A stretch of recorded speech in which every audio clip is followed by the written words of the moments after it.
안희정 충남지사 이야기를 안 할 수가 없겠더라고요. 자, 안희정 충남지사 얘기를 안 할 수가 없습니다. 정말. 청취자 김양성님. 하한가 정도가 아니라 상장 폐지 아닌가요? 이렇게 주셨어요. 문자를.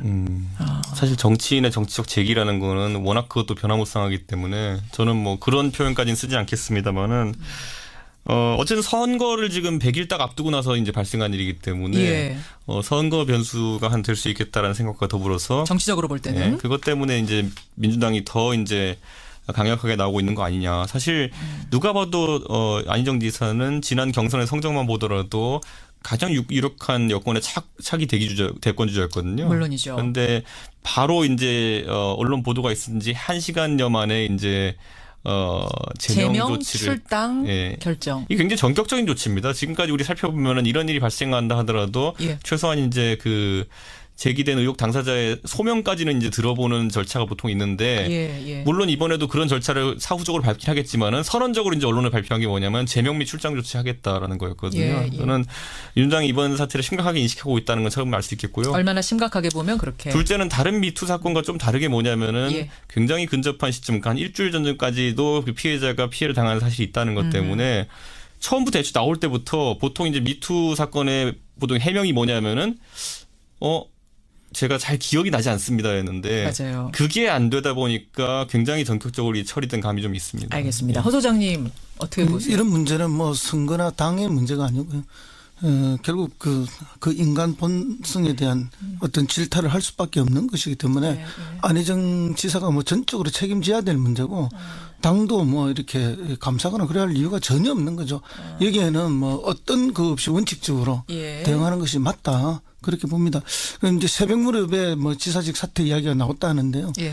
뭐 조금 늦은 감은 있습니다만 사실은 맨 처음 해명을 뭐 비서실에서 했다고 하는데 아마 그 비서실도 뭐 지사하고 논 없이 하지는 않았을 거라 봅니다. 합의하에 성관계였다. 그 정말 말이 안 되는 해명이거든요.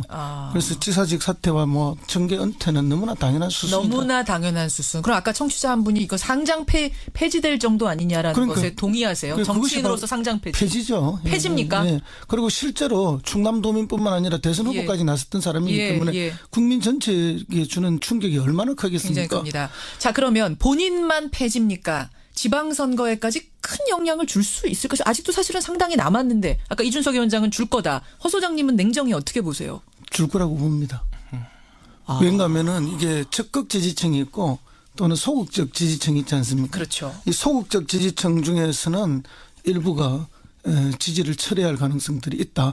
물론 안희정이라는 개인의 일이긴 하지만 그가 소속됐던 당에 대한 이미지까지도 흐려지는 것은 분명하기 때문에 문제는 이제 당에서 신속하게 대처했다고 하지만 이 신속하게 대처한다고 해서 그 뭐 흔적이 완전히 없어지는 것이 아니지 않습니까? 말하자면 뽑을까 말까 망설이던 사람들, 그러니까 민주당에 표를 줄까 말까 망설이던 사람들이나 이제 뭐 저쪽으로 주고 싶은데 딱히 또 저쪽도 마음에 들지 않았던 사람들한테 민주당을 뽑지 않아도 될 명분 같은 걸 그렇죠. 제공한 거다. 핑계가 생기는 거죠. 심리적 핑계가 생겼다. 저는 그런데 이제 그 표가 떠날 거다. 이 전략이 또 하나 흔들리는 게 뭐냐면요. 보통 선거에 나가는 사람들은 현재 살아있는 권력과 차기 권력에 어느 정도 좀 기대려는 성향이 있습니다. 그렇기 때문에 내가 차기 권력과 친하다 또는 지금의 어쨌든 대통령 집권하시는 대통령과 친하다라는 친분을 강조하기 위해서 미리 준비해놓은 경우가 많거든요. 지금 당장 제가 참 언급하게 돼서 참 죄송하고 친한 분이지만은 박수현 지사 같은 경우에 박수현 전 청와대 대변인 누가 봐도 대통령과도 아주 친밀한 관계이고 안 지사와도 정치적 동반자 관계라고 이제 하셨는데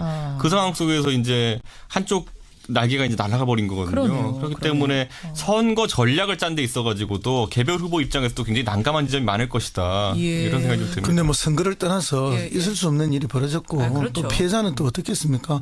그런 면에 있어서는 뭐 새벽에 피해자에게 사과하는 그 페이스북 글을 올렸다 하는데 다시 국민 앞에 사과하는 모습을 보이는 게 필요하다 봅니다. 나서서 사과. 사실은 이제 어제 여론이요. 그 한 사람의 인터뷰만 듣고는 좀 갸우뚱하는 분들도 있었어요. 그런데 문제는 피해자가 더 있다. 나 같은 사람들이 더 있다라는 이야기에서 이건 그러면 의심의 여지가 없는 어떤 습관적 성폭행까지도 지금 여론이 확산되고 있는 상황입니다. 다른 피해자가 정말 더 나와서 증언을 할지 어떨지는 모르겠습니다만 이 부분 좀 지켜봐야 될 것 같고 어쨌든 정치공학적으로 볼 때는 지방선거에 타격 줄 거다. 두 분 다 수긍을 하셨어요. 자, 김관진 전 국방장관을 하한가로 주셨어요. 허 소장님. 뭐 이미 우리 국민들께서 언론을 통해서 많이 보셨죠. 군 사이버 사령부가 정치 관여했는데 그것에 대해서 이제 수사가 축소되도록 이렇게 지시하고 통제했던 집권 남용이 있죠. 예. 이 군이 정치에 개입하는 것은 있을 수 없는 일이라는 게 우리가 현대사에서 경험했던 거 아닙니까? 예. 그 현대사의 금기를 깨뜨렸다. 이거 용서받을 수 없는 또 일입니다. 예. 그다음에 세월호 관련해서 이 대통령 훈령을 조작하게 만든다든지 어쨌든 뭐 재난 안전 컨트롤 타워의 핵심이 청와대 안보실인데 그것을 수정하게 만든다. 이런 게 있을 수가 없는 거 아닙니까? 그다음에 지금 이제 나오는 의혹 중에 하나가 무기 업체로부터 로비스트들로부터 돈을 수수했다. $8만 받았다는 보도까지 나왔어요. 그런 게 나왔거든요. 그럼 이게 이제 우리 그 대한민국 현대사에서 금기시되는 것들 다 건드려 버리는 거죠. 예, 그런 거고 마지막에 돈 수수 이 부분은 사실은 이제 우리가 방산비리는 사실은 국가 안보를 안으로부터 깔아먹는 거 아닙니까? 예, 물론이죠. 그러니까 본인이 막아야 될 사람이 저질렀다는 측면에 있어서 이것 또한 용서받을 수 없다. 그렇게 봅니다. 그래서 예. 김관진 전 국방장관이 뭐 지난번에 구속 적부심으로 나오긴 했지만은 다시 한 번 더 고난을 당해야 될 길목에 서 있는 것이 아닌가. 구속될 걸로 보세요. 오늘 결정 나는데. 예, 저는 뭐 될 걸로 예상합니다. 이준석 위원장. 저는 근데 이제 좀 따져봐야 될 게 특히 방산비리나 이런 것들 같은 경우에는 실제로 이제 재판에 가가지고 모호한 지점이 많아가지고 무죄나는 경우 상당히 많습니다. 의외로. 왜냐하면 그 방산비리라는 게 성립하려면은 예를 들어 뭐 향을 받고 거기에 대해 가지고 성능 기준 미달치에 해당하는 뭐 무기를 구매한다든지 이런 상황이 있어야 되는데 그것을 판단하는 기준이 모호하기 때문에 법원에서 과거에도 해군 참모총장에 대해 가지고 재판 진행하면서 막판에는 무죄 취지로 이제 판결이 난 적이 있거든요. 그렇기 때문에 저는 이 부분은 지켜봐야 된다 보고요. 다만 이제 세월호 사고 관련해 가지고 어쨌든 문서를 사후에 수정한 거 이런 부분 같은 경우에는 다른 어떤 횡령 혐의나 이런 거에 비해서는 죄값은 법상으로는 적게 규정됐을지 모르겠지만은 어쨌든 공무원이 가져야 될 자질은 아니거든요. 물론이죠. 사후에 자기가 책임져야 될 부분에 대해 가지고 뭔가 수정을 가했다는 거는 자질이냐 아니냐의 문제가 죄 아닙니까? 죄죠. 큰 범죄 아니에요. 죄죠. 근데 지금까지 지금까지 예를 들어 뭐 국정농단 사건에서 뭐 정호성 등이나 아니면 이제 다 이제 판례들이 하나씩 좀 있지 않습니까? 보면은 그거에 빗대봤을 때 뇌물 횡령에 비해 가지고는 좀 덜하긴 하지만은 이번에 우리가 이야기하는 게 국기문란 아니겠습니까? 국기문란의 관점에서 보다면은 상당히 김관진 장관이 지금까지 갖고 있던 강골 부인의 이미지 자체가 좀 소멸될 여지가 있다라는 생각이 좀 듭니다. 그래요. 구속될 걸로 보세요. 그래서 저는 이건 또 다퉈봐야 될 것 같습니다. 그건 다퉈봐야 될 것 같다. 알겠습니다. 하한가 두 사람 정말 오늘 이 시점에서 핫한 두 사람을 꼽아오셨고 상한가로 가보죠. 상한가도 꽤 핫한 인물들을 골라 오셨을 법한데 허성모 소장님. 예, 저는 윤건영 청와대 국정상황실장을 골랐습니다. 예, 윤건영 실장 특사단으로 지금 그 평양에 있는 그분. 예, 그렇습니다. 5인 중 하나. 자, 잠깐 기다리시고요. 이준석 위원장님. 저는 막판에 이분 한번 뽑아나가야 될 것 같습니다. 누구요? 이분이라고 호칭하고 처음인 것 같긴 한데 김정은입니다. 마지막 날 김정은 북한 노동당 위원장. 라디오 듣고 있으려나 모르겠는데. 아유, 듣고 계십니까? 아주 바빠가지고 특사단 만나. 자유의 소리 시겠습니다. 이렇게 특사단 만느냐 바빠서 오늘 아침에 못 들을 것 같은데 일단 윤건영 실장. 아니 저 특사단 대표는 윤건영 실장 아니잖아요. 그렇습니다. 근데 왜 윤건영 실장 꼽아오셨어요? 윤건영 실장이 포함되자마자 많은 언론과 국민들이 관심을 보이기 시작했죠. 왜 윤건영이야? 그렇죠. 그러니까 이제 청와대에서 정영 안보실장이 특사단 대표를 맡았는데 윤건영 국정상황실장이 또 한 명 더 끼었어요. 맞아요. 그건 뭔가 하면은 이번 그 남북의 특사단이나 교류나 이렇게 접촉의 핵심에 청와대가 깊게 전격적으로 관여하고 있다는 것을 보여주고 있는 것이고. 왜요? 윤건영이라는 인물이 어떤 사람이길래? 윤건영은 어쨌든 뭐 참여정부 5년 내내 청와대에서 정무파트에서 일을 했습니다. 그리고 이제 문 대통령을 그때도 보좌를 했죠. 그렇죠. 그리고 이제 의원실에 있을 때도 사급 보좌관으로서 선임 보좌관으로서 역할을 계속 해왔고, 뭐 국회의원뿐만 아니라 당 대표 때도 거의 뭐 모든 결정과 일정에 윤건영 상실장이 다 관여하고 있습니다. 제가 이런 소문 들었는데요. 사실은 문 대통령이 주변의 모든 사람들한테 경어를 쓰는데 유일하게 편하게 말 놓는 사람이 이 사람이다. 윤건영 실장이다. 그렇습니다. 근데 맞아요? 윤건영 제가 보면 윤건영 실장이나 김경수 의원이나 문재인 대통령의 세 분의 스타일이 비슷해요.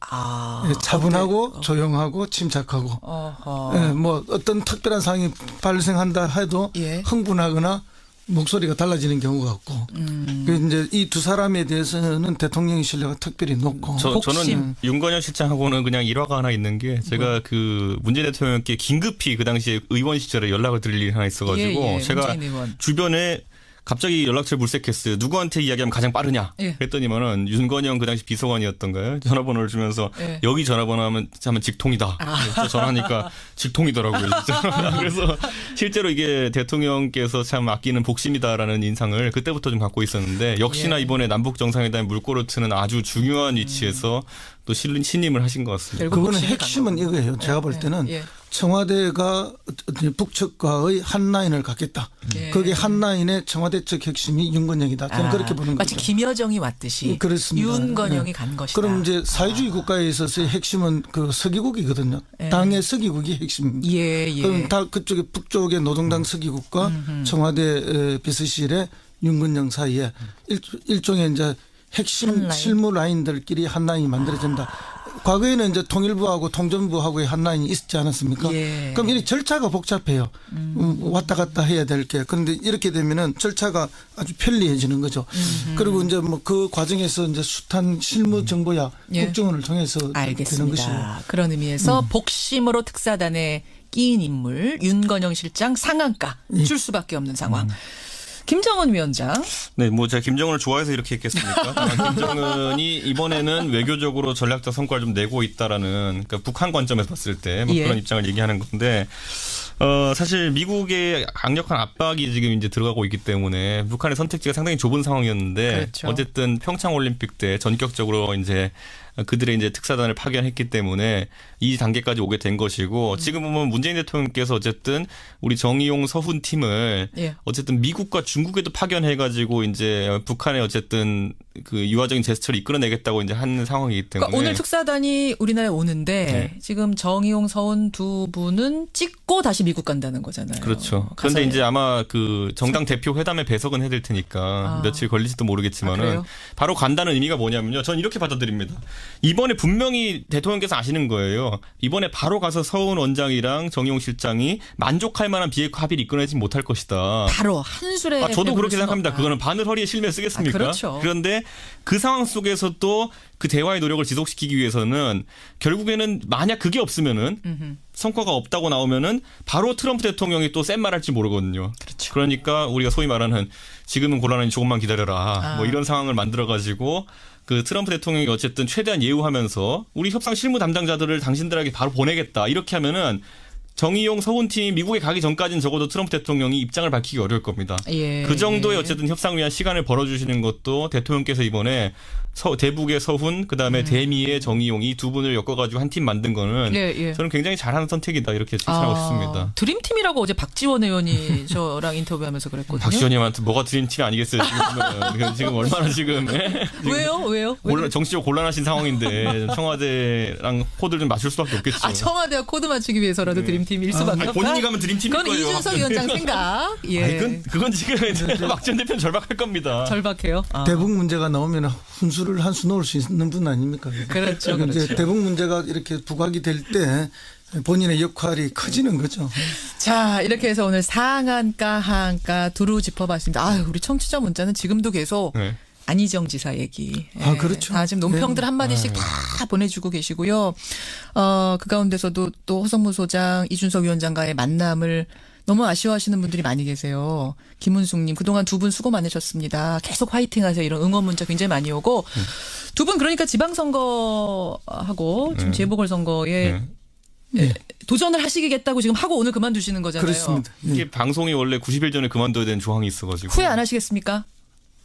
아니 뭐 전혀 후회할 일은 없고. 그 다시 뉴스닥으로 돌아오시는 일이 생기면 안 되는 거예요, 지금. 그렇죠. 그때는 뭐 이렇게 방송인으로 돌아오는 것이 아니라 인터뷰 1호. 예, 그렇죠. 저랑 전화 인터뷰 정도로 돌아오는 게 가장 바람직한. 제가 지금 와서 2년 전을 시계 돌려보면 제가 그때도 선거 때 방송 그만두면서 제가 그때 제 뒤에 썰전 방송하고 있었는데 이철희 의원이랑 헤어지면서 우리 둘 다 당선돼서 여기서 만났으면 좋겠어요라고 제가 했는데 혼자만 이철희 의원 당선돼가지고 제가 그게 상대적 빈곤이 참 마음이 아프더라고요, 보니까. 그래요. 두 분 너무나 고생 많이 하셨습니다. 네. 고맙습니다. 네, 감사합니다. 허성무 소장, 이준석 위원장이었습니다. 두 분 다 수긍을 하셨어요. 자, 김관진 전 국방장관을 하한가로 주셨어요. 허 소장님. 뭐 이미 우리 국민들께서 언론을 통해서 많이 보셨죠. 군 사이버 사령부가 정치 관여했는데 그것에 대해서 이제 수사가 축소되도록 이렇게 지시하고 통제했던 직권 남용이 있죠. 예. 이 군이 정치에 개입하는 것은 있을 수 없는 일이라는 게 우리가 현대사에서 경험했던 거 아닙니까? 예. 그 현대사의 금기를 깨뜨렸다. 이거 용서받을 수 없는 또 일입니다. 예.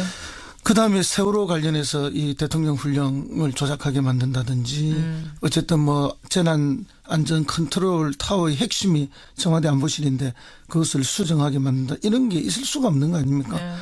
그다음에 지금 이제 나오는 의혹 중에 하나가 무기 업체로부터 로비스트들로부터 돈을 수수했다. 8만 달러 받았다는 보도까지 나왔어요. 그런 게 나왔거든요.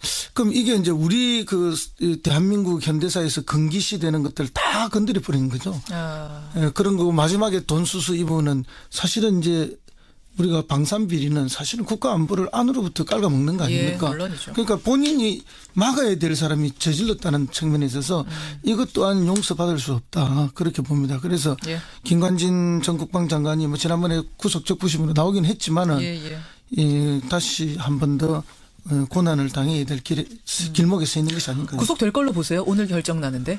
예, 저는 뭐 될 걸로 예상합니다. 이준석 위원장. 저는 근데 이제 좀 따져봐야 될 게 특히 방산비리나 이런 것들 같은 경우에는 실제로 이제 재판에 가가지고 모호한 지점이 많아가지고 무죄나는 경우 상당히 많습니다. 의외로. 왜냐하면 그 방산비리라는 게 성립하려면은 예를 들어 뭐 향을 받고 거기에 대해 가지고 성능 기준 미달치에 해당하는 뭐 무기를 구매한다든지 이런 상황이 있어야 되는데 그것을 판단하는 기준이 모호하기 때문에 법원에서 과거에도 해군 참모총장 에 대해 가지고 재판 진행하면서 막판에는 무죄 취지로 이제 판결이 난 적이 있거든요. 그렇기 때문에 저는 이 부분은 지켜봐야 된다 보고요. 다만 이제 세월호 사고 관련해 가지고 어쨌든 문서를 사고에 수정한 거 이런 부분 같은 경우에는 다른 어떤 횡령 혐의나 이런 거에 비해서는 죄값은 법상으로 적게 규정됐을지 모르겠지만은 어쨌든 공무원이 가져야 될 자질은 아니거든요. 물론이죠. 사후에 자기가 책임져야 될 부분에 대해 가지고 뭔가 수정을 가했다는 거는. 아니, 자질이냐 아니냐의 문제가 죄 아닙니까? 죄죠. 큰 범죄 아니에요. 죄죠. 근데 지금까지 예를 들어 뭐 국정농단 사건에서 뭐 정호성 등이나 아니면 차분하고 조용하고 침착하고 뭐 어떤 특별한 상황이 발생한다 해도 흥분하거나 목소리가 달라지는 경우가 없고 이제 이 두 사람에 대해서는 대통령의 신뢰가 특별히 높고 저는 윤건영 실장하고는 그냥 일화가 하나 있는 게 제가 그 문재인 대통령께 긴급히 그 당시에 의원 시절에 연락을 드릴 일이 하나 있어가지고 제가 주변에 갑자기 연락처를 물색했어요. 누구한테 이야기하면 가장 빠르냐? 그랬더니만은 윤건영 그 당시 비서관이었던가요? 전화번호를 주면서 여기 전화번호 하면 직통이다. 전화하니까 직통이더라고요. 진짜. 그래서 실제로 이게 대통령께서 참 아끼는 복심이다라는 인상을 그때부터 좀 갖고 있었는데 역시나 이번에 남북 정상회담 물꼬를 트는 아주 중요한 위치에서 또 신임을 하신 것 같습니다. 그거는 핵심은 이거예요. 제가 볼 때는 청와대가 북측과의 한 라인을 갖겠다. 거기에 한 라인의 청와대 측 핵심이 윤건영이다. 저는 그렇게 보는 마치 거죠. 김여정이 왔듯이 그렇습니다. 윤건영이 간 것이다. 그럼 이제 사회주의 국가에 있어서의 핵심은 그 서기국이거든요. 당의 서기국이 핵심입니다. 그럼 다 그쪽에 북쪽의 노동당 서기국과 청와대 비서실의 윤건영 사이에 일종의 이제 핵심 실무 라인들끼리 한 라인이 만들어진다. 과거에는 이제 통일부하고 통전부하고의 한 라인이 있지 않았습니까? 그럼 이 절차가 복잡해요. 왔다 갔다 해야 될 게. 그런데 이렇게 되면은 절차가 아주 편리해지는 거죠. 그리고 이제 뭐 그 과정에서 이제 숱한 실무 정보야 국정원을 통해서 되는 것이고. 그런 의미에서 복심으로 특사단에 끼인 인물 윤건영 실장 상한가 줄 수밖에 없는 상황. 김정은 위원장. 네, 뭐 제가 김정은을 좋아해서 이렇게 했겠습니까? 김정은이 이번에는 외교적으로 전략적 성과를 좀 내고 있다라는 그러니까 북한 관점에서 봤을 때 뭐 그런 입장을 얘기하는 건데 사실 미국의 강력한 압박이 지금 이제 들어가고 있기 때문에 북한의 선택지가 상당히 좁은 상황이었는데 그렇죠. 어쨌든 평창 올림픽 때 전격적으로 이제 그들의 이제 특사단을 파견했기 때문에 이 단계까지 오게 된 것이고 지금 보면 문재인 대통령께서 어쨌든 우리 정의용 서훈 팀을 예. 어쨌든 미국과 중국에도 파견해가지고 이제 북한의 어쨌든 그 유화적인 제스처를 이끌어내겠다고 이제 하는 상황이기 때문에 그러니까 오늘 특사단이 우리나라에 오는데 네. 지금 정의용 서훈 두 분은 찍고 다시 미국 간다는 거잖아요. 그렇죠. 그런데 이제 아마 그 정당 대표 회담에 배석은 해야 될 테니까 며칠 걸릴지도 모르겠지만은 그래요? 바로 간다는 의미가 뭐냐면요. 전 이렇게 받아들입니다. 안희정 충남지사 이야기를 안 할 수가 없겠더라고요. 자, 안희정 충남지사 얘기를 안 할 수가 없습니다. 정말. 청취자 김양성님. 하한가 정도가 아니라 상장 폐지 아닌가요? 이렇게 주셨어요. 문자를. 사실 정치인의 정치적 제기라는 거는 워낙 그것도 변화무쌍하기 때문에 저는 뭐 그런 표현까지는 쓰지 않겠습니다만은 어쨌든 선거를 지금 100일 딱 앞두고 나서 이제 발생한 일이기 때문에 예. 선거 변수가 한 될 수 있겠다라는 생각과 더불어서 정치적으로 볼 때는. 네, 그것 때문에 이제 민주당이 더 이제 강력하게 나오고 있는 거 아니냐. 사실 누가 봐도 안희정 지사는 지난 경선의 성적만 보더라도 가장 유력한 여권의 차기 대권 주자였거든요. 물론이죠. 그런데 바로 이제 언론 보도가 있은 지 1시간여 만에 이제 제명 조치를 출당 예. 결정. 이게 굉장히 전격적인 조치입니다. 지금까지 우리 살펴보면은 이런 일이 발생한다 하더라도 예. 최소한 이제 그 제기된 의혹 당사자의 소명까지는 이제 들어보는 절차가 보통 있는데 예. 물론 이번에도 그런 절차를 사후적으로 밟긴 하겠지만은 선언적으로 이제 언론에 발표한 게 뭐냐면 제명 및 출장 조치하겠다라는 거였거든요. 예. 저는 민주당이 이번 사태를 심각하게 인식하고 있다는 건 처음 알 수 있겠고요. 얼마나 심각하게 보면 그렇게. 둘째는 다른 미투 사건과 좀 다르게 뭐냐면은 예. 굉장히 근접한 시점, 한 일주일 전까지도 그 피해자가 피해를 당하는 사실이 있다는 것 때문에 처음부터 애초 나올 때부터 보통 이제 미투 사건의 보통 해명이 뭐냐면은 제가 잘 기억이 나지 않습니다였는데 맞아요. 그게 안 되다 보니까 굉장히 전격적으로 처리된 감이 좀 있습니다. 알겠습니다. 허 소장님 어떻게 보세요? 이런 문제는 뭐 선거나 당의 문제가 아니고요. 결국 그 인간 본성에 대한 어떤 질타를 할 수밖에 없는 것이기 때문에 안희정 지사가 뭐 전적으로 책임져야 될 문제고 당도 뭐 이렇게 감사하거나 그래야 할 이유가 전혀 없는 거죠. 여기에는 뭐 어떤 그 없이 원칙적으로 대응하는 것이 맞다. 그렇게 봅니다. 그럼 이제 새벽 무렵에 뭐 지사직 사퇴 이야기가 나왔다 하는데요. 뭐 조금 늦은 감은 있습니다만 사실은 맨 처음 해명을 뭐 비서실에서 했다고 하는데 아마 그 비서실도 뭐 지사하고 의논 없이 하진 않았을 거라 봅니다. 합의하에 성관계였다. 그 정말 말이 안 되는 해명이거든요. 그래서 지사직 사퇴와 뭐 정계 은퇴는 너무나 당연한 수순이다. 너무나 당연한 수순. 그럼 아까 청취자 한 분이 이거 상장 폐지될 정도 아니냐라는 것에 동의하세요? 정치인으로서 상장 폐지. 폐지죠. 폐지입니까? 예. 그리고 실제로 충남도민뿐만 아니라 대선 후보까지 나섰던 사람이기 때문에 국민 전체에 주는 충격이 얼마나 크겠습니까? 굉장히 큽니다. 자, 그러면 본인만 폐지입니까? 지방선거에까지 큰 영향을 줄 수 있을 것이 아직도 사실은 상당히 남았는데 아까 이준석 위원장은 줄 거다. 허 소장님은 냉정히 어떻게 보세요? 줄 거라고 봅니다. 왜냐하면은 이게 적극 지지층이 있고 또는 소극적 지지층이 있지 않습니까? 그렇죠. 이 소극적 지지층 중에서는 일부가 지지를 철회할 가능성들이 있다. 물론 안희정이라는 개인의 일이긴 하지만 그가 소속됐던 당에 대한 이미지까지도 흐려지는 것은 분명하기 때문에 문제는 이제 당에서 신속하게 대처했다고 하지만 이 신속하게 대처한다고 해서 그 뭐 흔적이 완전히 없어지는 것이 아니지 않습니까? 말하자면 뭐 뽑을까 말까 망설이던 사람들, 그러니까 민주당에 표를 줄까 말까 망설이던 사람들이나 이제 뭐 저쪽으로 주고 싶은데 딱히 또 저쪽도 마음에 들지 않았던 사람들한테 민주당을 뽑지 않아도 될 명분 같은 걸 그렇죠. 제공한 거다. 핑계가 생기는 거죠. 심리적 핑계가 생겼다. 저는 그런데 이제 그 표가 떠날 거다. 이 전략이 또 하나 흔들리는 게 뭐냐면요. 보통 선거에 나가는 사람들은 현재 살아있는 권력과 차기 권력에 어느 정도 좀 기대려는 성향이 있습니다. 그렇기 때문에 내가 차기 권력과 친하다 또는 지금의 어쨌든 대통령 집권하시는 대통령과 친하다라는 친분을 강조하기 위해서 미리 준비해 놓은 경우가 많거든요. 지금 당장 제가 참 언급하게 돼서 참 죄송하고 친한 분이지만은 박수현 지사 같은 경우에 박수현 전 청와대 대변인 누가 봐도 대통령과도 아주 친밀한 관계이고 안 지사와도 정치적 동반자 관계라고 이제 하셨는데 그 상황 속에서 이제 한쪽 날개가 이제 날아가 버린 거거든요. 그렇기 때문에 선거 전략을 짠 데 있어가지고도 개별 후보 입장에서도 굉장히 난감한 지점이 많을 것이다. 이런 생각이 좀 듭니다. 그런데 뭐 선거를 떠나서 있을 수 없는 일이 벌어졌고 또 피해자는 또 어떻겠습니까? 그런 면에 있어서는 뭐 새벽에 피해자에게 사과하는 그 페이스북 글을 올렸다 하는데 예, 다시 국민 앞에 사과하는 모습을 보이는 게 필요하다 봅니다. 예, 나서서 사과. 사실은 이제 어제 여론이요. 그 한 사람의 인터뷰만 듣고는 좀 갸우뚱하는 분들도 있었어요. 그런데 문제는 피해자가 더 있다.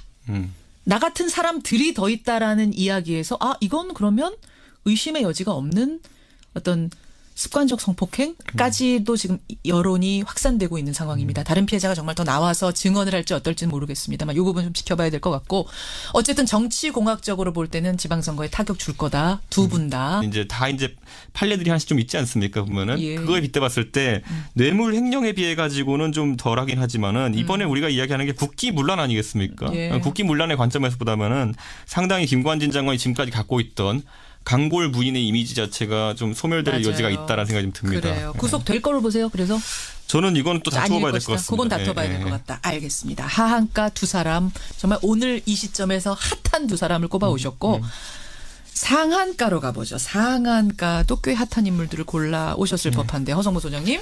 예, 저는 윤건영 청와대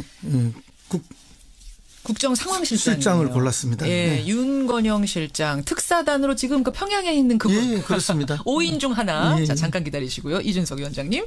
저는 막판에 이분 한번 뽑아나가야 될 것 같습니다. 누구요?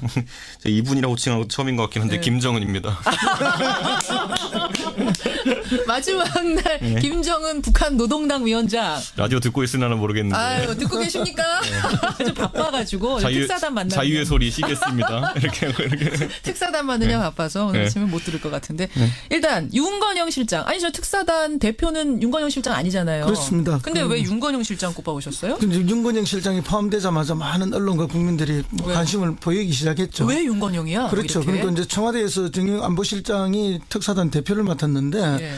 윤건영 국정상황실장이 또 한 명 더 끼었어요. 맞아요. 그건 뭔가 하면은 이번 그 남북의 특사단이나 교류나 이렇게 접촉의 핵심에 청와대가 깊게 전격적으로 관여하고 있다는 것을 보여주고 있는 것이고. 왜요? 윤건영이라는 인물이 어떤 사람이길래? 윤건영은 어쨌든 참여정부 5년 내내 청와대에서 정무 파트에서 일을 했습니다. 예. 그리고 이제 문 대통령을 그때도 보좌를 했죠. 그렇죠. 그리고 이제 의원실에 있을 때도 사급 보좌관으로서 선임 보좌관으로서 역할을 계속 해왔고, 예. 국회의원뿐만 아니라 당 대표 때도 거의 모든 결정과 일정에 윤건영 상실장이 다 관여하고 있습니다. 제가 이런 소문 들었는데요. 사실은 문 대통령이 주변의 모든 사람들한테 경어를 쓰는데 유일하게 편하게 말 놓는 사람이 이 사람이다. 윤건영 실장이다. 그렇습니다. 근데 맞아요? 윤건영 제가 보면 윤건영 실장이나 김경수 의원이나 문재인 대통령의 세 분의 스타일이 비슷해요. 아.